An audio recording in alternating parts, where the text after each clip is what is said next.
MTV news Kannada ವಾಹಿನಿಗೆ ಸ್ವಾಗತ. ಪ್ರತಿ ವರ್ಷದಂತೆ ಈ ವರ್ಷವೂ ಕೂಡ ಹಲಿಗೆ ಹಬ್ಬವನ್ನ ಕಾರ್ಮಿಕ ಮುಖಂಡರು ಆದ ಅಂಬಿರಾವ್ ಪಾಟೀಲ್, ಅಮರನಾಥ್ ಜಾರಕಿಹೊಳಿ ಮತ್ತು ಸಂಘದ ಹಿರಿಯರು ಸೇರಿಕೊಂಡು ಚಾಲನೆ ಕೊಟ್ಟಿದ್ದಾರೆ. ಕೊಳವೆಯ ಹನುಮಂತ ದೇವರ ದೇವಸ್ಥಾನದಿಂದ ಕ್ರಾಂತಿವೀರ ಸಂಗೊಳ್ಳಿ ರಾಯಣ್ಣ ಸರ್ಕಲ್ನ ವರೆಗೆ ಮೆರವಣಿಗೆ ಮೂಲಕ ಅದ್ದೂರಿಯಾಗಿ ನಡೆಯಿತು.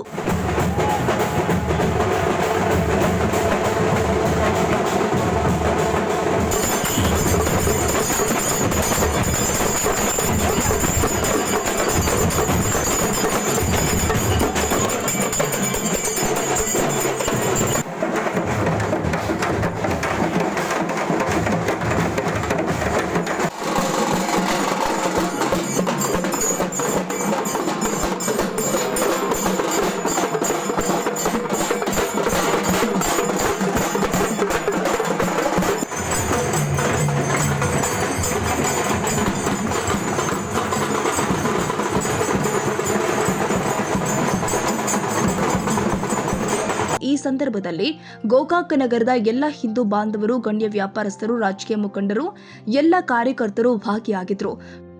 ತಾಜಾ ಸುದ್ದಿಗಾಗಿ ಎಂಟಿವಿ ನ್ಯೂಸ್ 24x7ಗೆ ಸಬ್ಸ್ಕ್ರೈಬ್ ಮಾಡಿ ಮತ್ತು ಬೆಲ್ ಐಕಾನ್ ಅನ್ನು ಒತ್ತಿ. ತಪ್ಪದೇ ಲಿಂಕ್ ಶೇರ್ ಮಾಡಿ.